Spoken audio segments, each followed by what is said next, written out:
बानी पाकिस्तान तहरीक इंसाफ की अहलिया बुशरा बीबी की बहन मरियम रियाज भट्टो बानी पीटीआई के वकला और पार्टी रहनुमाओं पर फट पड़ी। मरियम रियाज भट्टो ने एक इंटरव्यू में बानी पीटीआई के वकला और पार्टी रहनुमाओं को तनकीद का निशाना बनाते हुए कहा कि बेबुनियाद केसेस के बावजूद इंसाफ में ताखीर पर आवाज नहीं उठाई जा रही। उन्होंने कहा कि जजेस के खत पर भी कोई रद्द-ए-अमल नहीं दिया गया। ये सब बतौर फैमिली मेंबर उनके लिए बहुत तकलीफ देह है। अपने टीवी इंटरव्यू में उन्होंने मजीद कहा कि माइनस इमरान पार्टी पर कंप्रोमाइज करने वाले ज्यादा अरसे तक अपने पास ओहदे नहीं रख सकते। आखिरकार खान साहब बाहर आ ही जाएंगे और वर्कर सब कुछ देख रहा है। मरियम रियाज ने यह दावा भी किया कि बुशरा बीबी को यकीनी तौर पर कई बार खाने में कुछ मिलाकर दिया गया है। उनकी दरख्वास्त के बावजूद उन्हें 10-15 दिन तक किसी डॉक्टर को नहीं दिखाया गया। ये पहली बार है जब मरियम रियाज भट्टो खुलकर बुशरा बीबी की हिमायत में सामने आई हैं।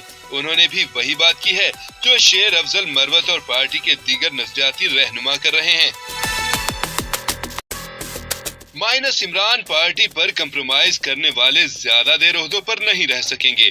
बुशरा बीबी की बहन मरियम रियाज पहली बार बानी पीटीआई के वकला और पार्टी रहनुमाओं पर फट पड़ी। बानी पाकिस्तान तहरीक इंसाफ की अहलिया बुशरा बीबी की बहन मरियम रियाज भट्टो बानी पीटीआई के वकला और पार्टी रहनुमाओं पर फट पड़ी। मरियम रियाज भट्टो ने एक इंटरव्यू में बानी पीटीआई के वकला और पार्टी रहनुमाओं को तनकीद का निशाना बनाते हुए कहा कि बेबुनियाद केसेस के बावजूद इंसाफ में ताखीर पर आवाज नहीं उठाई जा रही। उन्होंने कहा कि जजेस के खत पर भी